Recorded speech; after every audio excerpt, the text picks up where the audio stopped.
তুমি যে এরকম চরিত্রহীন সেটা তো আগে জানতাম না মনে। না না তুমি বললেই তো হবে না তুমি ভালো মানুষ। তুমি কয়টা বিয়ে করে মারাইছো? এই যে বাংলাদেশে তোমার অবৈধ বউ পোলাপান খুঁজে পাওয়া গেছে। এই বেডি মেসি তোমার কি লাগে? মেসি আমার জামাই লাগে। এই যে দেখছো বেডি কি বলে এগুলা? না না না এখন এগুলা ফাও কথা বলে তো লাভ নাই। তুমি অস্বীকার করলেই তো হবে না। এমন না যে শুধু তুমি বিয়ে করছো, বাচ্চা কাচ্চাও তো আছে তোমার। এই গাদা মেসি তোর কি লাগে রে? মেসি আমার আব্বা, মেসি আমার আব্বা। এই যে শুনছো চিল্লায় বলতেছে মেসি আমার আব্বা লাগে। না না না তুমি মেসি এখন অস্বীকার করলে তো হবে না। এই ছেলে তো শুধু শুধু তোমাকে আব্বা ডাকতেছে না, আর শুধু যে ছেলে তা তো না, তোমার তো একটা প্রাপ্তবয়স্ক মেয়েও আছে। এই মেয়ে মেসি তোমার কি হয়? মেসি আমার বাপজান। এই যে শুনছো কত সুন্দর হাসি হাসি বলতেছে মেসি আমার বাপজান। অথচ তুমি জানোই না যে তোমার এত সুন্দর একটা ফুটফুটে মেয়ে আছে। ওই নানান জায়গায় গিয়ে কাজ কাম করে আসা, তারপরে যে বাচ্চা কাচ্চার জন্ম হয় ওইগুলো খোঁজ খবর নেওয়া লাগে না। না আচ্ছা বুঝলাম না হয় মনে থাকে না। আচ্ছা আচ্ছা আমি কি বলি শোনো শোনো, তুমি নানান জায়গায় গিয়ে আকাম করো এগুলো মনে নাই থাকতে পারে, কিন্তু এখন এই যে তোমার কুকৃতি যে এগুলো সব ফাঁস হয়ে গেছে। এই যে মহিলাটা যে বলতেছে যে মেসি আমার জামাই লাগে, মেসি আমার জামাই লাগে। ছেলেটা বলতেছে মেসি আমার আব্বা, মেসি আমার আব্বা। মেয়েটা বলতেছে মেসি আমার বাপজান। মেসি আমার বাপজান। এখন এদের দায়িত্ব তো তোমাকে নিতে হবে মেসি। দায়িত্ব নিতে পারবা না মানে এটা তুমি কেমন কথা বললা মেসি? না না আকাম করতে সময় তো বেশ ভালোই মজা পাও, এখন এই বাচ্চা পয়দা আছে, এখন বাচ্চার দায়িত্ব নিতে তো কষ্ট লাগে কেন? ফাইজলামি ফাইনেছো তুমি। হ্যাঁ ও বাংলাদেশের মানুষ তোমার একটু ভালোবাসে বলে ওই সুযোগের অসৎ ব্যবহার করতেছো তুমি এখন। হ্যাঁ ভালোই একটা সুবিধা পাইয়া লইছো তুমি।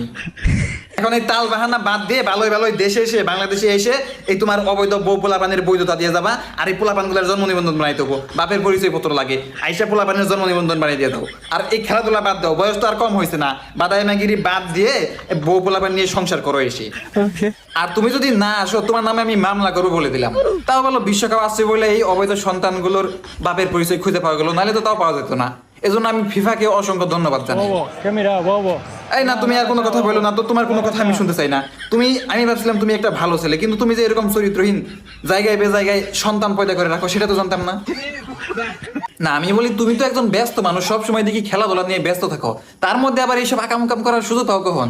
আর আকাম যেহেতু করোই তাহলে ভালো মানের প্রোটেকশন ব্যবহার করো। জানো না একটা দুর্ঘটনা হতে পারে সারা জীবনের কান্না। এখন এই যে দুর্ঘটনা ঘটায় যে দুইটা জন্ম দেয়াইছো, এই দুটার পরিচয় কে দিবে? আইসা এই দুটার কেমনে জন্ম নিবন্ধন তুমি বানাই দিবে? ভালাই আইসে জন্ম নিবন্ধন দুইটা বানাই দিয়ে দাও। এই বাপের পরিচয় ছাড়া আর কয়দিন চলবে এরা? ভালোই জাতির সামনে আইসে এই অবৈধ সন্তানগুলোর পিতৃ পরিচয় দিয়ে যাবা, আর নাই তো তোমারে আমি 14 শিখের ভাত খাওয়াই সারম বলে দিলাম। কি তুমি জেল হাজত দেখা ভয় পাও না? সমস্যা নাই তোমার নামে আমি আমার লিডার নেতা খাইরুল দেওয়ানের কাছে বিচার দিব, বুঝলাম। কি বললা তুমি? এটা খাইরুল দেওয়ান বালের নেতা? তোমার একটা চুলো ছিঁড়তে পারবো না। তুমি চেনো আমার নেতারে? চেনো তুমি? আমার নেতা খাইরুল দেওয়ান রানিং প্রধানমন্ত্রী হওয়ার মতো ক্যাপাসিটি রাখে, আর তুমি মেসি 2 টাকার ফুটবল প্লেয়ার হয়ে আমার নেতারে বলো বালের নেতা? এটা তুমি কি কইলা মেসি? আমার নেতা খাইরুল দেওয়ানের লিঙ্গ নাই? এই নেতা আমাদের বলে লিঙ্গ নাই? আমার বলে লিঙ্গ নাই। এটা কি কোনো কথা? এইটাই তো কইলো হয়নি যে মেসি। আরে হালার পু আমার খাইলে যত আব্বা ডাইকা সারবো, এক রাইতে 7 ডারে আব্বা ডাকাইতে। হ্যাঁ শুনছো, আব্বা ডাকাইয়া সারবো, আমার নেতার সাথে লাগতে আইসো না। আমি কেউরে ডরাই না, এই খারুলের সাথে লাগবে না। হ্যাঁ তাই বলি বালাই আইসা এই অবৈধ বউ পোলাপানের বৈধতা দিয়ে যাও আইসা, নাইলে কিন্তু তোমার খবর আছে বলে দিলাম। আর বেশি কিছু কইলাম না।